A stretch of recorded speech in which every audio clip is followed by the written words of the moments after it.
အားလုံးပဲမင်္ဂလာပါရှင်ဂီယာတို့ဒီနေ့မှာမုတ်ဖတ်တုပ်လှစားဖြစ်တာနဲ့အကုန်လုံးကိုမုတ်ဖတ်တုပ်အနှစ်ပြုလုပ်နည်းလေးကိုလာမျှဝေပေးတာဖြစ်ပါရဲ့ရှင်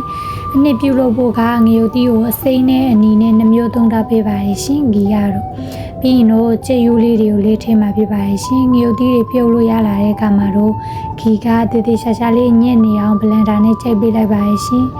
ငရုတ်တီးအနှစ်ပြုလုပ်တာမှာငရုတ်တီးအညှစ်နေမှကောင်းပါရဲ့ရှင်ပြီးတော့ရတာအတွက်စားရည်ဟင်းချိုမှုရည်နွေးမှုရည်စိမ့်စားငပိရည်ထည့်ပြီးတော့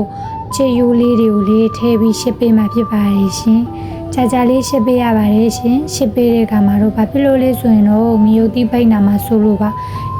ခုလိုကြာကြီးရှစ်ပေးလိုက်တဲ့အခါမှာလုံးဝပိတ်မနာတော့ပါဘူးခုကတော့ဂီယာမုတ်ဖက်စတုပ်ပါတော့မယ်ရှင်မုတ်ဖက်တုပ်ဖို့အတွက်ဂီကတခြားဘာမှထက်ထက်နေစရာမလိုတော့ပါဘူးရှင်မကြီးမေးလေးထိလိုက်ရင်ရပါပြီ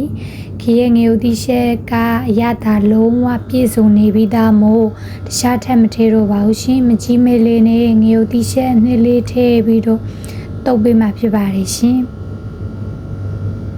မုတ်ဖက်နဲ့ငရုတ်တီးရှက်နှစ်ကိုတေးသေးရှာရှာလေးတမသွားအောင်ဂီယာရိုးနေပေးလိုက်ပါတယ်ရှင်